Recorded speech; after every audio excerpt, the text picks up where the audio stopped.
who lie in top positions. We want to get rid of all those people. Yes. There are many South Africans who are good, and we want to put them in good positions so that they can work for our people. Yes, sir. I also met the young people over there who told me their story, that their schools are not safe.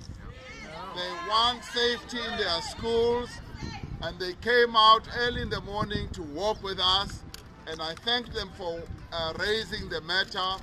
And I'm going to be discussing this with the Minister of Basic Education, the Minister of Police, to make sure that our schools are safe.